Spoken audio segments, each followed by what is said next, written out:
ಬೆಂಗಳೂರು ದೂರದರ್ಶನ ಕೇಂದ್ರದಲ್ಲಿ ಹಮ್ಮಿಕೊಂಡಿದ್ದ ಸಂವಿಧಾನ ಶಿಲ್ಪಿ ಭಾರತ ರತ್ನ ಡಾ ಬಿಆರ್ ಅಂಬೇಡ್ಕರ್ ಅವರ ಜನ್ಮದಿನಾಚರಣೆ ಕಾರ್ಯಕ್ರಮವನ್ನು ಖ್ಯಾತ ಜಾನಪದ ಗಾಯಕ ಪಿಚ್ಚಳ್ಳಿ ಶ್ರೀನಿವಾಸ್ ಇಂದು ಉದ್ಘಾಟಿಸಿದರು.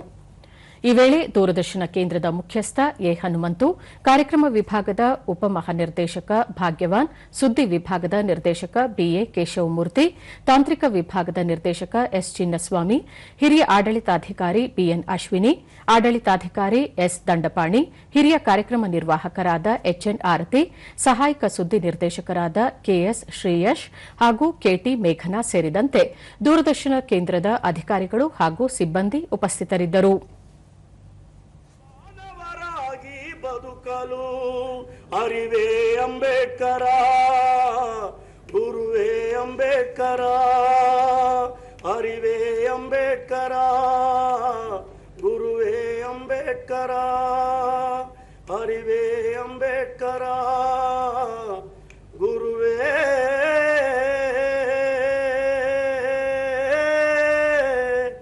ಅಂಬೇಡ್ಕರ. ಬಳಿಕ ಪಿಚ್ಚಳ್ಳಿ ಶ್ರೀನಿವಾಸ್ ಮಾತನಾಡಿ, ಜಾತಿ ತಾರತಮ್ಯ ರಹಿತ ಸಮ ಸಮಾಜಕ್ಕಾಗಿ ಡಾ ಬಿಆರ್ ಅಂಬೇಡ್ಕರ್ ಅವರು ನಿರಂತರವಾಗಿ ಹೋರಾಡಿದ್ದು, ಅವರ ಆಶಯದಂತೆ ಎಲ್ಲರೂ ಸಮಾನರಾಗಿ ಬದುಕಬೇಕಿದೆ ಎಂದರು. ಭಾರತ ದೇಶ ಕಾಪಾಡಿಕೊಳ್ಳೋದಕ್ಕೆ ಒಂದು ನೀರಾವರಿ, ದೊಡ್ಡ ನೀರಾವರಿಯ ಸಾಲು ಅದು. ಅದರ ನೇತೃತ್ವ ವಹಿಸಿದಂಥವರು ಡಾ ಬಿಆರ್ ಅಂಬೇಡ್ಕರ್. ಎ ಹನುಮಂತು, ಸಮಾನತೆಯ ಸಮಾಜಕ್ಕಾಗಿ ಶ್ರಮಿಸಿದ ಡಾ ಬಿಆರ್ ಅಂಬೇಡ್ಕರ್ ಅವರ ಕೊಡುಗೆ ಅಪಾರ. ಅವರ ಮೌಲ್ಯಗಳನ್ನು ಉಳಿಸಿ ಬೆಳೆಸುವ ಕಾರ್ಯಗಳು ಸಮಾಜದಲ್ಲಿ ಹೆಚ್ಚಾಗಬೇಕು ಎಂದು ಅಭಿಪ್ರಾಯಪಟ್ಟರು. ಅಧಿಕಾರ ಸ್ಥಳದಲ್ಲಿ ಇದೆ ಅಂದ್ರೆ ಅದನ್ನು ತಿಳ್ಕೋಬೇಕು, ಇತರೆ ಮನುಷ್ಯರನ್ನು ಗೌರವಿಸಬೇಕು. ಆಗ ಮಾತ್ರ ನಾವು ಅಂಬೇಡ್ಕರ್ ಜಯಂತಿಯನ್ನ ಅರ್ಥಪೂರ್ವಕವಾಗಿ ಮಾಡಿದಂತೆ ಆಗುತ್ತೆ ಅಂತ ನನ್ನ ಒಂದು ಭಾವನೆ. ಬಿಎನ್ ಅಶ್ವಿನಿ, ಹಿಂದುಳಿದ ಸಮುದಾಯಗಳ ಹಾಗೂ ಮಹಿಳೆಯರ ಸಬಲೀಕರಣಕ್ಕಾಗಿ ಶ್ರಮಿಸಿದ ಅಂಬೇಡ್ಕರ್ ಅವರು ಶೋಷಿತರಿಗೆ ಬೆಳಕಾಗಿದ್ದಾರೆ ಎಂದು ತಿಳಿಸಿದರು.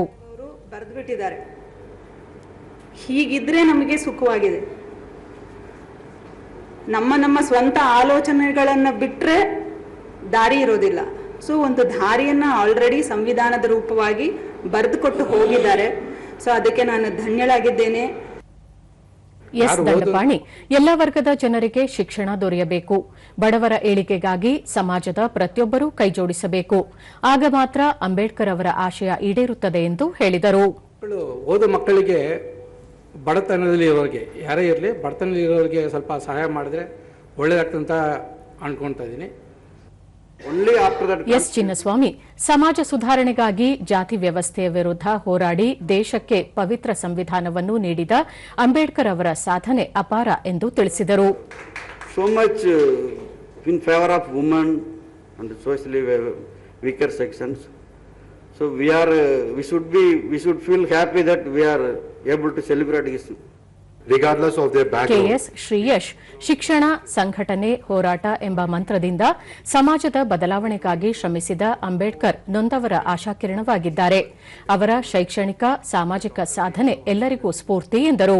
Investing in quality education, especially for the underprivileged, is the best way to honor our Dr. Ambedkar's vision.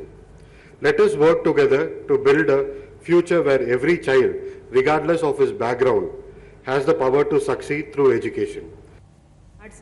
KT ಮೇಘನಾ, ದೇಶವನ್ನು ಸ್ವಾಭಿಮಾನ ಮತ್ತು ಸಮಾನತೆಯ ಮೂಲಕ ಮುನ್ನಡೆಸುತ್ತಿರುವ ಬೃಹತ್ ಸಂವಿಧಾನವನ್ನು ದೇಶಕ್ಕೆ ಕೊಟ್ಟ ಕೀರ್ತಿ ಅಂಬೇಡ್ಕರ್ ಅವರಿಗೆ ಸಲ್ಲುತ್ತದೆ. ಅವರ ಹೋರಾಟದ ಹಾದಿ ಎಲ್ಲರಿಗೂ ಪ್ರೇರಣೆ ಎಂದು ಅಭಿಪ್ರಾಯಪಟ್ಟರು. ನಿಮ್ಮ ಜೊತೆ ಹಂಚಿಕೊಳ್ಳೋದಕ್ಕೆ ಇಷ್ಟಪಡ್ತೀನಿ. It's not very essential to live long, but it's very essential to live great. ನಾವು ಸುದೀರ್ಘವಾಗಿ ಬದುಕುವಂಥ ಅವಶ್ಯಕತೆ ಇಲ್ಲ, ಆದರೆ ಮಹತ್ವವಾಗಿ ಬದುಕುವಂಥ ಅವಶ್ಯಕತೆ ಇದೆ ಅಂತ. ಹಾಗಾಗಿ ಅವಧಿ ಎಷ್ಟೇ ಇರಲಿ, ಮಹತ್ವವಾಗಿ ಮೌಲ್ಯಾಧಾರಿತವಾದಂಥ ಬದುಕನ್ನು ಬದುಕೋಣ ಅಂತ ಹೇಳ್ತಾ ಎಚ್ಎನ್ ಆರತಿ, ಸಮಾಜದ ಬದಲಾವಣೆಗಾಗಿ ಹಾಗೂ ಶೋಷಿತರ ಬದುಕಿಗಾಗಿ ಹೋರಾಡಿದ ಅಂಬೇಡ್ಕರ್ ಎಂದಿಗೂ ಅಮರ. ಅವರ ಆಶಯವನ್ನು ಎಲ್ಲರೂ ಪಾಲಿಸಬೇಕು ಎಂದು ತಿಳಿಸಿದರು.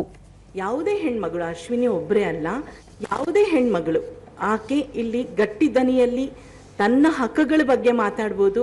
ತನ್ನ ವಿದ್ಯಾಭ್ಯಾಸವನ್ನು ತಗೊಂಡು ಅವಳು ಒಂದು ಪೊಸಿಷನ್ಗೆ ಬಂದು ತಾನು ಡಿಸಿಷನ್ ಮೇಕಿಂಗ್ ಒಂದು ಸ್ಥಾನದಲ್ಲಿ ನಿಂತ್ಕೋಬೇಕು ಅಂದರೆ ಅದಕ್ಕೆ ನಮ್ಮ ಸಂವಿಧಾನ, ಬಾಬಾ ಸಾಹೇಬ್ ಅವರ ಕಾಣಿಕೆ ತುಂಬ ತುಂಬ ತುಂಬ ದೊಡ್ಡದು.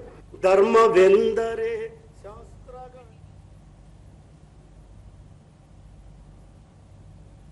ಧರ್ಮವೆಂದರೆ ಶಾಸ್ತ್ರಗಳಲ್ಲ, ಶಾಸ್ತ್ರಗಳೆಲ್ಲವೂ ಶಾಸನವಲ್ಲ. ಶಾಸನಗಳು ಶಸ್ತ್ರಗಳಾಗಿ ಪ್ರಗತಿ ವಿರೋಧಿ ಅಸ್ತ್ರಗಳೆಂದೆ, ಪ್ರಗತಿ ವಿರೋಧಿ ಅಸ್ತ್ರಗಳೆಂದೆ. ಅರಿವೇ ಅಂಬೇಡ್ಕರ, ಗುರುವೇ ಅಂಬೇಡ್ಕರ.